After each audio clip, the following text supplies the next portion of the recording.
ब्रह्ममुरारिसुरार्चितलिङ्गं निर्मलभासितशोभितलिङ्गं जन्मजदुःखविनाशकलिङ्गं तत्प्रणमामि सदा शिवलिङ्गं देवमुनिप्रवरार्चितलिङ्गं कामदहं करुणाकरलिङ्गं रावणदर्पविनाशनलिङ्गं तत्प्रणमामि सदा शिवलिङ्गं सर्वसुगन्धिसुलेपितलिङ्गं बुद्धिविवर्धनकारणलिङ्गं सिद्धसुरासुरवन्दितलिङ्गं तत्प्रणमामि सदा शिवलिङ्गं कनकमहामणिभूषितलिङ्गं फणिपतिवेष्टितशोभितलिङ्गं तक्षसुयज्ञविनाशनलिङ्गं तत्प्रणमामि सदा शिवलिङ्गं कुङ्कुमचन्दनलेपितलिङ्गं पङ्कजहारसुशोभितलिङ्गं सञ्चितपापविनाशनलिङ्गं तत्प्रणमामि सदा शिवलिङ्गं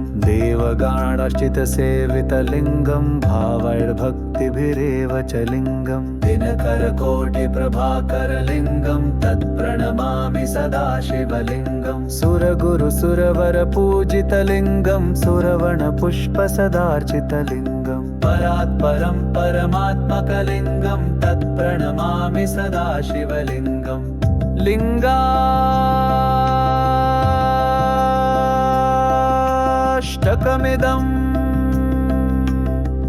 पुण्यम् यः पठेत् शिवसन्निधौ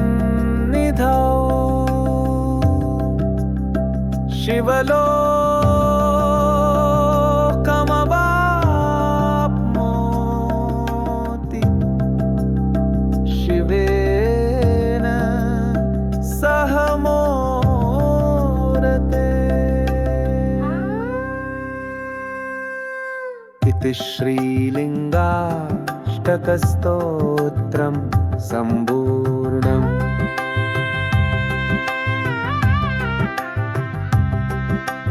इति श्रीलिङ्गाष्टकस्तोत्रं सम्पूर्णम्।